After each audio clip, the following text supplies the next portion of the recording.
Recently, we had some devastating news surrounding top prospect for the Tampa Bay Lightning in Isaac Howard. The former first-round pick by the Bolts was becoming one of the best prospects in hockey, and it was assumed that after his season ended with MSU that he would sign with Tampa Bay. But that hasn't happened, and not only has he not signed with Tampa Bay, it seems like he could be traded as soon as this NHL offseason. So what the heck just happened in the Isaac Howard situation? Why hasn't Tampa Bay been able to sign him? And if he were to get dealt this offseason, where could he potentially go? Well, make sure you watch till the end as we dive deep into Isaac Howard's game to see where the value is truly at and what could potentially happen next in this situation. So make sure you watch till the end for all that and hit that subscribe button if you're new for more hockey content just like this all throughout the year. Now, by now, you guys should probably know that I'm a big fan of Isaac Howard. He was recently in my top 25 NHL prospects list, and to me has been the best prospect in the NCAA this season. As a former 31st overall pick, he's done some great things, especially since coming to MSU. You can see before that with Minnesota Duluth, it wasn't quite there in terms of the production, but since then, he has been an absolute monster, and this season had a true breakout season.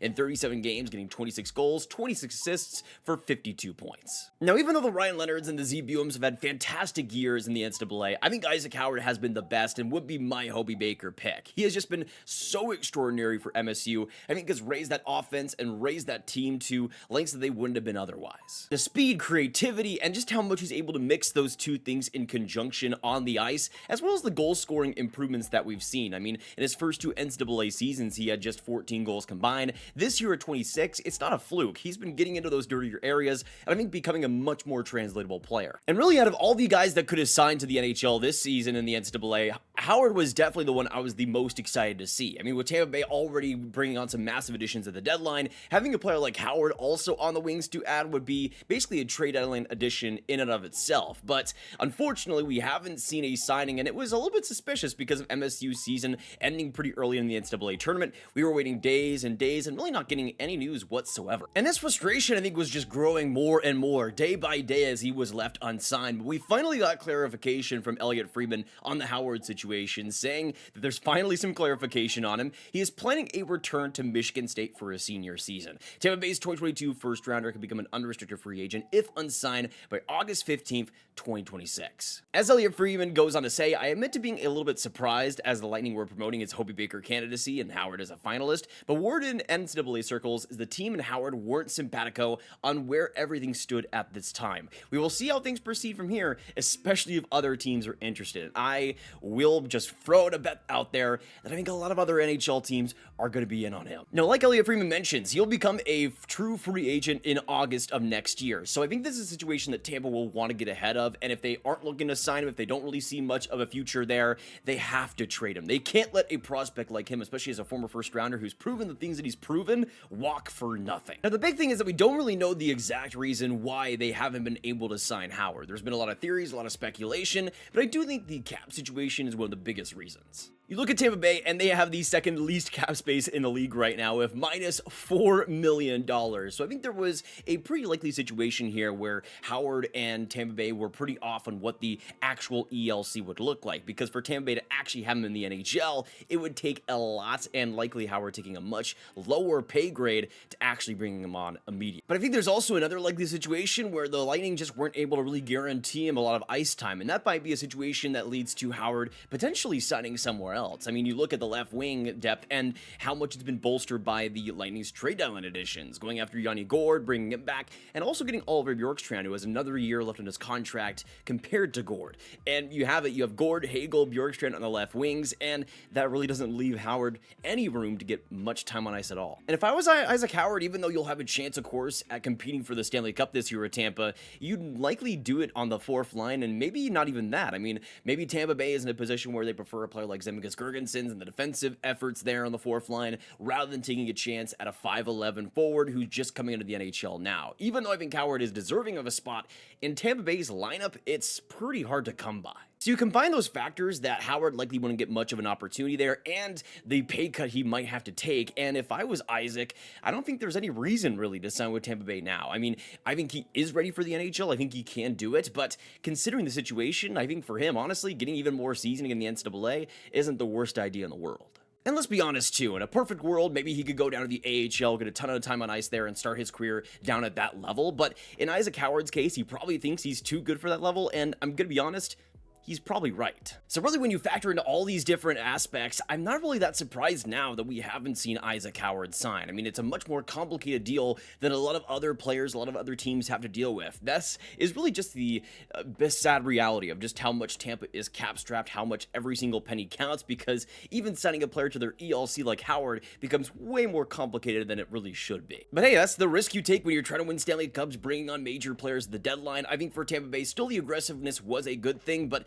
I think it might cost them easily their top prospect here. In terms of the trade value and what we could see potentially going back to Tampa Bay, I think this will for sure be an offseason deal if it were to happen, so I think it would be more pick-oriented. In terms of just the pure value, probably like a first-round pick and a solid prospect, I think, is what Howard can maybe go back for, maybe even an NHL roster player as well. Howard, to me, is a premium prospect, though, and deserves quite a bit of a haul here. Now, one of the first teams that I saw speculated out there after the Howard name was put out there was the Chicago Blackhawks. And I think this is one of the first teams that I think is just not a fit for him whatsoever. Now, one of my big friends on hockey Twitter, OV Cloudbomb, puts out this speculation one-for-one trade saying that who says no to the Blackhawks, Isaac Howard, and to the Tampa Bay Lightning, Kevin Korchinski. Now, this did give you wondering quite a bit, which is always a good part of a mock trade. I think especially for Korchinski, I think he could use a change of scenery, and how much Chicago has really changed up their defense since drafting Korchinski. I think he's in a position where his future there isn't completely solidified, with Sam Renzel, Levchinov likely putting up some pretty good power play minutes as well if they need to. Korchinski, I just don't think has much of a future there with the Blackhawks, though I do think at one-for-one for Howard, Tampa Bay still would probably say no. But even though I think Korchinski could be a really good Tampa Bay Lightning, it could potentially change his career there, I don't really see the Blackhawks going after Howard, even though I think he would be excellent there. The main reason why I don't see it happening, and this is something that I think will factor into Chicago's drafting this year, is the size in Howard's case. Even though I don't think he plays like a super small player, he is resilient when he needs to be, he's not an overly physical guy. And at 5'11", 190 pounds, they already have a ton of wingers, especially who are under 6 foot and will be projecting into the lineup in the future. And I think especially for Chicago, they want to go as big as possible with the prospects they'll be bringing in next. And I think Howard is kind of more in line with what they already have. Players like Frank Nazar as well, I think are pretty similar. Even though I think Isaac Howard is especially worth bringing on no matter the size concerns there, I think for Chicago they might be looking at it a little bit differently, especially if they were to go after a player like Martone at the draft as well. I think they're going to want to go bigger with the prospect pool going forward. Howard doesn't quite bring that, though I think if he were to get traded to Chicago, would still do well there. I mean, him and Bedard would be so much fun. And that leads me on to another rebuilding team that I think is actually not a fit for Howard either, and that is the San Jose Sharks. You already got on the left wings coming up William Eklund, of course, already, but Igor Chernyshov, Quentin Musty, and I think your left wing depth is honestly pretty set in the top 9. I love all three of those guys. I think all three will be great. Even though I think Howard maybe has the potential to be the best out of those three, it's pretty close, I would say, and it's not an essential need for San Jose. I would much rather see them trade the farmer, trade anything possible to get a second-line center of the future, especially if they are to select a Matthew Schaefer in this year's draft. That, I think, would be the priority for them, but I think for San Jose, even though Howard would be nice, their left wing depth is already pretty complete. So you have the two worst teams in the NHL who would normally like a player like Howard, I think are already pretty set. And then on the trade rumors side, we got confirmation here from Cam Robinson that the chances of a trade are real, going through, of course, him returning to Michigan State. He was asked what the chances Tampa starts looking into his trade value as a precaution, and then Cam Robinson says chances are real. So this situation is, in fact, getting very real. But now with San Jose and Chicago, I think, out of the mix, I want to go through some teams that I actually think are a great fit for Howard, especially could really use his services going forward. The first one that I think is a perfect natural fit is the Detroit Red Wings. Of course, Michigan State University going to play for Michigan in Detroit would be really interesting to see. But I also think in terms of team needs going forward and what Detroit could really use more of, Howard is absolutely what they need more of. When we look at pure pace, pure skill, I think the only player that could be up to that great standard is a player like Lucas Raymond, who's been an elite force for Detroit over the past couple of seasons, really improving every single year. But I look at the left side especially, and I look at Detroit's prospect pool as well, and it's a lot of solid players, a lot of guys who will fixture into the bottom 6, the bottom pair on defensive side of things. Really, besides Axel Sandin-Pellikka, there's not a lot of pure juice. And with Detroit, of course, they have a solid mix of NHL draft picks they could trade, decent NHL prospects, and even NHL roster players that Tampa Bay could potentially be interested in. So I think in terms of a trade partner, even though it is within the division and that makes things complicated, in terms of the pure fit, I think it's perfect. Another team I could see as a pretty interesting fit is the LA Kings. I think they're another team that has a pretty decent prospect pool, a lot of it raised by Liam Greentree and just how well he's done, but of course he is a right wing, and I think the left side especially could use some speed and skill reinforcements for the future.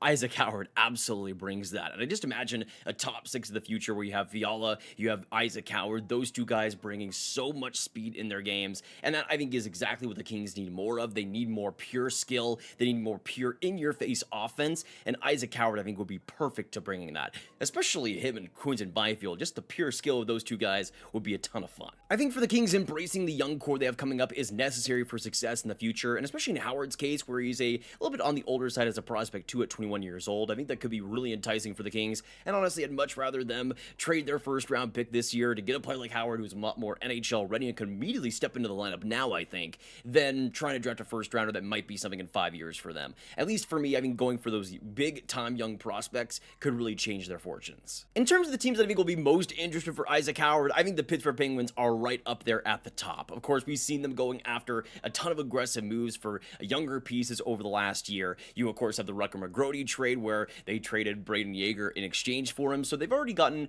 a little bit more to an NCAA presence recently. But Isaac Howard, man, would be exceptional there, and exactly the type of speed that Pittsburgh needs in that prospect pool to really rejuvenate things. I mean, Pittsburgh is already getting a little bit better with the prospect pool now, really, and how much they've been retooling that over the last little bit, but Howard would really be the top end player for me, and would be so much fun to have there. And especially the Penguins likely having a pretty important draft this year, drafting inside the top 7 and getting a player on top of that like an Isaac Howard, I think that could really change their future in a massive way and really turn things around in a pretty special way as well. Another team that I think could give all the opportunity in the world to him is the Boston Bruins, who we've also seen being really aggressive in this retool they're going for, trading for players like Murat Kuzadinov, of course, Will Zellers and Cal Ritchie, a lot of younger pieces that were almost instantly added to that team. But I also look at the left wing depth and look at how much it could be rejuvenated by a player like Howard. You, of course, have Morgan Geekie, who's had a stellar year there. But you have players like Zaka, who have been centers in the past. I don't think have much of a future there for the Bruins. A player like Howard, especially with Geekie and how much he's been able to perform this season,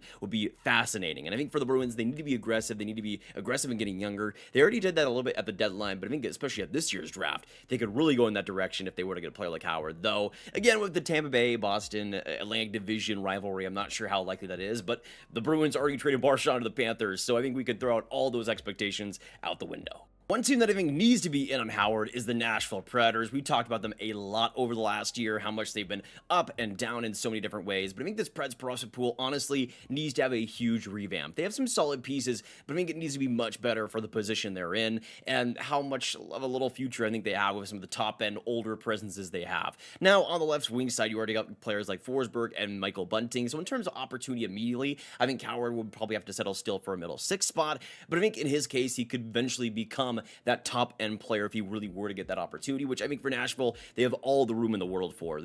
Even though they have quite a bit of left wing depth, I think they're fine giving Howard the opportunity if he were to accept, because I think for Nashville, they need anything they can get in the future here. Though I think for the Preds as well, they might prioritize more center prospects if they were to trade for anybody at this offseason, but a player like Howard rarely gets available, and I think especially for a team like Nashville that needs anything they can get right now, they have to strike while the iron's hot. Now, the last team I want to mention here, and another team that I see as really likely to go after Howard, is the New York Islanders, and they're a team that I think has a massive opportunity with this draft and just the future they have to really prioritize the youth and really bring up a pretty strong young core. I mean, of course, the addition of Cal Ritchie at the deadline, the Brock Nelson deal was huge, but on top of that, they already got players like Quinn Finley and Cole Eiserman, some really great wingers there coming up, and you do got Cole Eiserman already on that left wing coming up, so I don't think they necessarily need a top-end scorer necessarily, but you could have Eiserman and Howard on the same team, two guys that bring two pretty different offensive games, and to me, I think that could be pretty much perfect. I mean, you have this power play sniper in Cole Eiserman, who I think could do so many great things for you in the goal scoring department,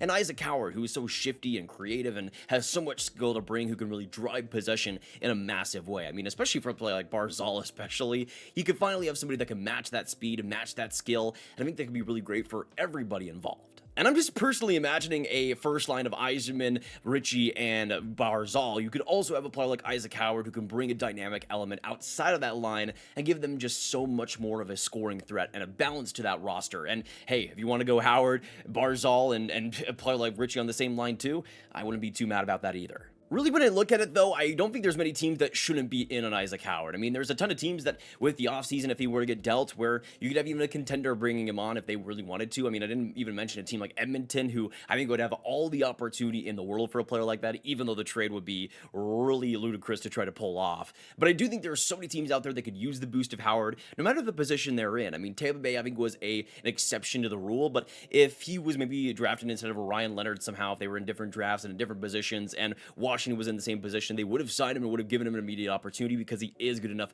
to be in the position, similar to a player like Ryan Leonard. He's up at that tier, and I think deserves to be on a team that can give him the opportunity to really show that and succeed there. So we'll see what happens. I'm still hopeful that he's able to work things out with Tampa Bay eventually, because I think the Bolts could really use a big-time forward and a big-time prospect like that coming up in their system, but we'll have to wait and see there. Maybe the Tampa Bay Lightning are able to get a similar forward on the lower end of things and get a big haul back or something, but I think there's a lot of teams out there that should be in on Howard, and the sweepstakes here are going to get interesting. I want to know your thoughts down below on Howard's game and what you see the trade value out there being for him, and also who do you see trading for him in the end? A lot of teams I think could be really interesting fits, so let me know your thoughts down below. Of course, hit that like button, hit that subscribe button, hit the notification bell if you guys haven't already, and share the video with all the hockey fans you guys know online, and make sure you click on this card for all my Prospect Talk Right in One playlist, and I will see you guys in the next one. Have a fantastic hockey day, and goodbye.